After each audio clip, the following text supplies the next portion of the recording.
Là où il y a de l'espoir, moi c'est la sœur Viviane, je viens de Ndogbo.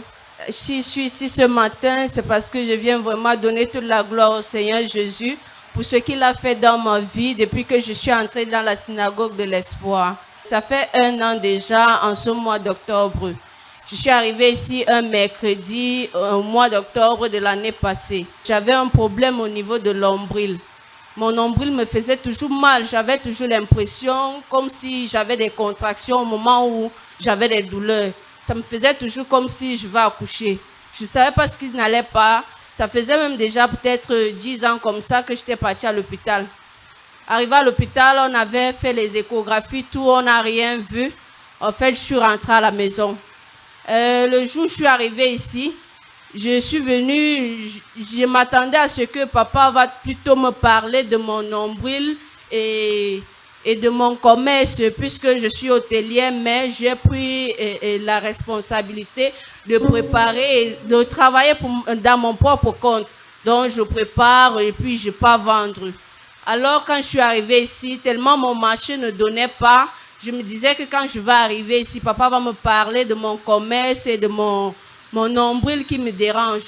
Mais à ma grande surprise, quand papa m'a localisé, il m'a plutôt fait comprendre que l'ennemi est en train d'attaquer mes entrailles. Il ne voudrait pas que j'enfante. Mais alors il m'a dit, mais je te vois porter un garçon. Je te vois, tu vas accoucher un garçon. Dans ma tête, ce n'est pas ça que je voulais. Je ne venais pas chercher l'enfant. Mais quand il m'a dit cela, j'ai dit Amen. Je suis rentrée à la maison et j'ai dit cela à ma maman. Pour les douleurs de l'ombril, et puis j'ai attendu, puisque les douleurs là venaient souvent de temps en temps, du genre après 2 mois ça vient, après 3 mois ça vient. J'ai attendu que les douleurs reviennent, ça ne revenait pas. Au mois de décembre maintenant, je constate que je saigne, mais j'ai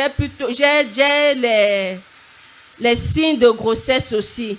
Je dis, mais qu'est-ce qui ne va pas? Et là, je constate que je saigne, ça vient de goutte en goutte. Mais je ne savais pas encore que j'étais enceinte. Je suis allée, j'ai fait le test de grossesse. Quand je fais le test me montre que je ne suis pas enceinte. J'ai laissé, j'ai dit, ah, Seigneur, c'est toi qui connais ce que tu fais. Je suis restée tranquille. Je crois 2 semaines, 3 semaines plus tard encore, j'ai commencé à ressentir des fortes nausées. C'est là où je suis encore allée faire le test. Quand je fais le test, je constate que je suis enceinte. C'est là où je dis, oh Seigneur, gloire à toi. Je peux que te donner toute la gloire. C'est vrai que je ne venais pas chercher l'enfant, mais si tu m'as donné cet enfant, c'est toi-même qui sais pourquoi tu m'as donné cet enfant. Alors j'ai continué mon commerce dans mon état de grossesse. J'ai vendu ma nourriture jusqu'au mois de 7 mois. Je partais toujours vendre ma nourriture. Et maintenant, la date d'accouchement est arrivée. Au moment où il fallait accoucher, je devais accoucher normalement le 18 septembre. Quand le 18 septembre est arrivé, je n'ai pas accouché. 19 septembre, le 20, j'ai dit à ma mère que mais qu'est-ce qui ne va pas? Elle m'a dit, mais c'est l'enfant de la prophétie, tu veux quoi? C'est là où j'ai dit, ah d'accord, que le Seigneur fasse comme il veut. Tellement j'étais déjà fatiguée, c'est là où elle me dit, essaie un peu d'aller voir ton gynécologue. C'est comme ça donc que j'ai dit, ah, je vais m'aller le voir pour lui dire quoi. Je me sens pas mal, tout va bien. J'ai dit, après elle m'a dit, ah ok, c'est toi qui vois. Le dimanche du service d'huile, je suis venue devant.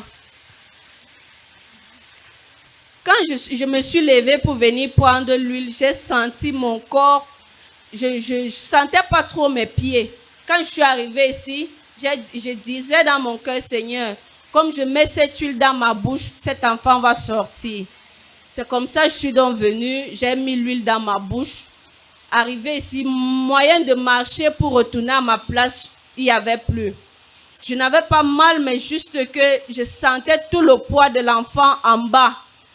C'est comme ça que je suis partie m'asseoir. Quand je pars m'asseoir, j'explique maintenant à papa que la date d'accouchement est passée. Je ne sais pas ce qui se passe. C'est comme ça donc qu'il me dit, va encore tremper le doigt. Je suis encore revenue. Quand je suis revenue, la sensation était intense. Je sentais que c'était le Saint-Esprit qui agissait en ce moment-là. Parce que mon corps vibrait vraiment et je pleurais. Je ne sais pas pourquoi je pleurais. C'est comme ça donc je suis allée m'asseoir. Quand je suis allée m'asseoir, après un moment, je suis rentrée à la maison. Amen. Maman, vous avez parlé d'un détail qui est très important. Quand vous avez fait savoir que quand vous êtes passé pour la première fois, à votre retour à votre siège, vous avez constaté que l'enfant est descendu. Est-ce qu'avant votre passage, l'enfant était déjà en bas?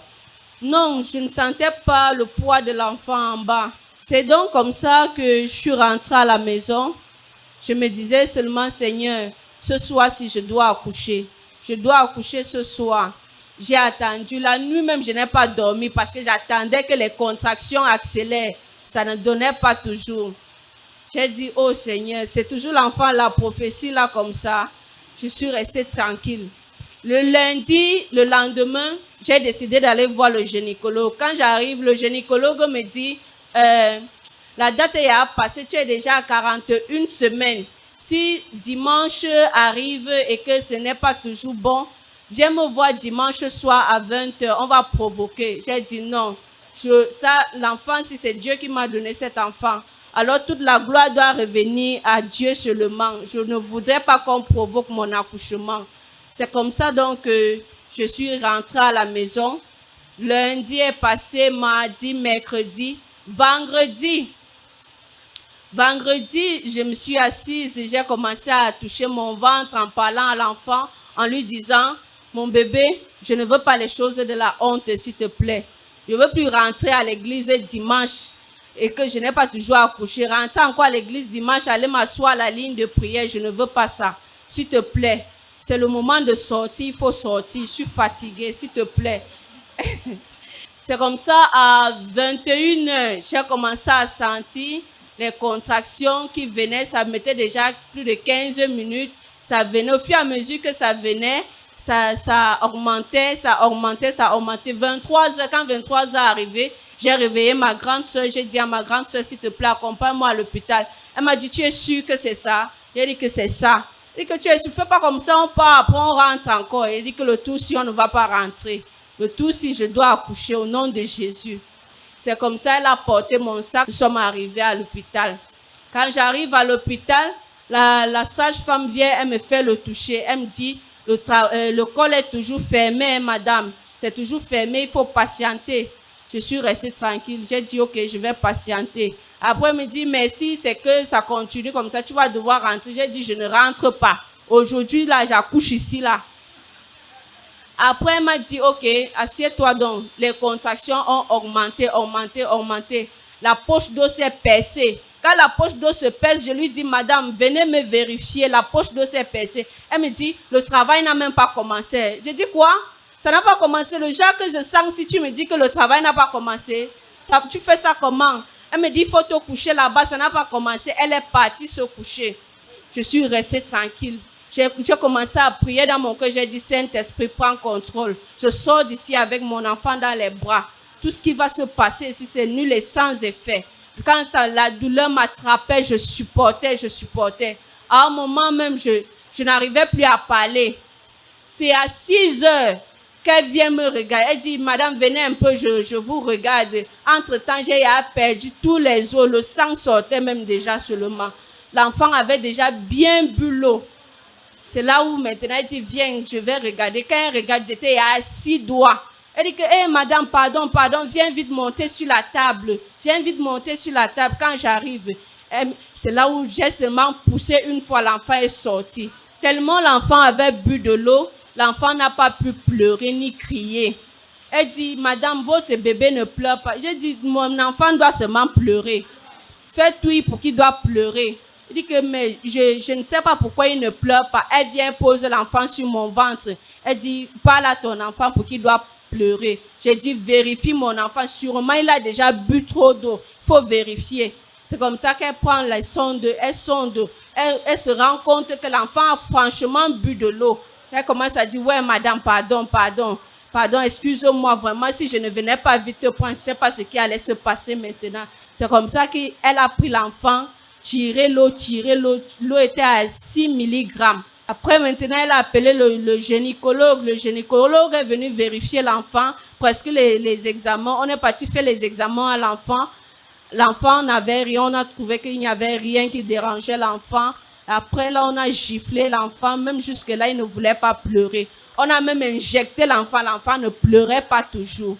Après, maintenant, donc, le gynécologue m'a fait comprendre que tout va bien, que je ne m'inquiète pas. L'enfant se porte bien. J'ai dit d'accord. J'ai pris mon enfant, j'ai prié, j'ai dit Seigneur, c'est toi qui m'as donné cet enfant. Que rien de mauvais n'arrive à mon enfant. Que je sorte d'ici avec mon enfant dans les bras. C'est pourquoi je suis ici aujourd'hui pour donner toute la gloire au Seigneur Jésus-Christ. Maman, on voit ce petit ange entre vos bras. Comment il se porte? Quel est le sexe? Il se porte très bien. Parce que c'est un garçon comme l'homme de Dieu m'avait dit. Acclame très fort pour cette confirmation de prophétie. People of God, will you join your hands together and celebrate the glory of the Lord in this morning? Can you celebrate this amazing testimony? So our mom is here this morning for a prophecy confirmation. She said, just last year in the month of October, she encountered the Synagogue of Hope of All Nations. She had an expectation, and her expectation was breakthrough and it was healing. But unfortunately, when she came at the Synagogue of Hope of All Nations, by the grace of God, she was located by the man of God, which gave her a prophecy telling her that I'm seeing you falling pregnant and having a bouncing baby boy. And my mom said after the word of prophecy, she was deceived because she was coming from something else, but God gave her something different. But she went back with the prophecy in her heart, and a few times after that, she saw her menstrues. But she noticed that she was having signs of a pregnant woman, and she went in for medical researches that went negative, that she was not pregnant. Few months after that, she continued to persevere, and she went and saw the gynecologist. The gynecologist make new researches and new exams, and that's when they detected her that she was pregnant. And my mom said that after the pregnancy, 7 months after that, the delivery date was passed, and our mother was so worried and so burdened in her heart. That's when the man of God introduced an amazing program at the Synagogue of Hope of All Nations, where the Yes Water was available for the people of God. As you can watch on your screen, that's how our mom raised up in faith. And she went and took a few drops of the Yes oil, and that's when she dropped it on her, and she felt the power of the Holy Spirit overwhelming her. And she said after she left that service, she went back home. During the same week, she started discussing with the baby in her womb. And she asked the baby that the man of God already prayed for me. The prophecy is out. I already received the Yes oil. Now it's remaining for you to come out for the testimony and the prophecy to be fulfilled. And our mom said that after that, she took the few drops of the Yes water. She went back at the hospital. That's when labor started, and she's here to present us this bouncing baby boy that the Lord has made it possible. Can you join Master Jesus Christ and praise God in this morning? Sister, quel est le conseil que vous pouvez donner à une femme enceinte qui a déjà traversé sa date d'accouchement et qui s'inquiète pour son bébé?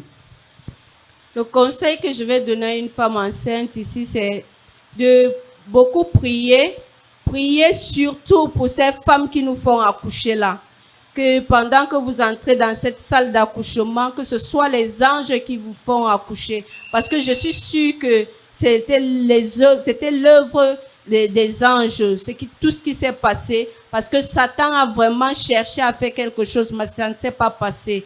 Alors, priez beaucoup à ce que le Seigneur vous permette de sortir de cet hôpital avec votre enfant dans les bras, ainsi qu'avec ces femmes que vous allez aussi trouver là-bas. Soyez vraiment patiente aussi. Soyez patiente, parlez de temps en temps à votre bébé. Il nous écoute.